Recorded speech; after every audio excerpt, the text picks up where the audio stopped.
Sveiki kolegos! Šios dienos mūsų tema – kaip teisingai segti smeigtukus.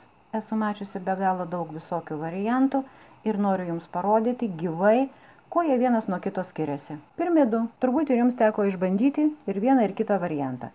Greičiausiai taip žmonės susega audinius tam, kad po to smeigtukai nemaišytų susiuvant tas detalės. Bet pažiūrėkim, kaip yra iš tikrųjų. Pasižymėjau siūlės vietą ir susisegiau smeigtukus. Dar va čia kartais sega tokiais labai gražiais spalvotais, tokiais kaip skalbinių segtukais. Net nežinau, kaip jie vadinasi, jų tiesiog nenaudoju.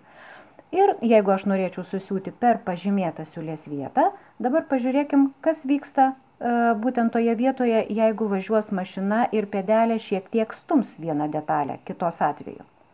Pabandom pažiūrėti.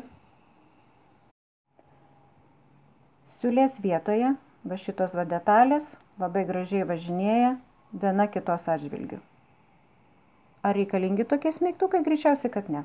Tada dar vienas variantas. Lygiai taip pat yra susegta iš kitos pusės šalia per tam tikrą atstumą. Vėl tikrinam per siūlę. Ir taip važiuoja, ir taip važiuoja. Vienu žodžiu, kaip nori, taip važinėja. O dabar noriu jums parodyti, kaip reikėtų segti.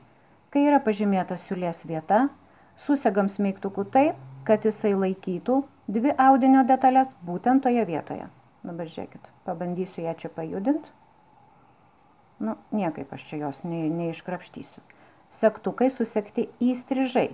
Tai vienas iš patikimiausių detalių susegimo būdų. Niekaip jos čia man nejuda. Lygiai taip pat, kai segtukai yra segami statmenai kraštui. Vėlgi lygiai taip pat juda. Va, viskas aišku. Įrodymas akivaizdus, taip kad siuvam kokybiškai ir greitai. Gražių jums siuvinių. Su jumis buvau aš, Ramunė Savilienė. Susitikim kitais kartais.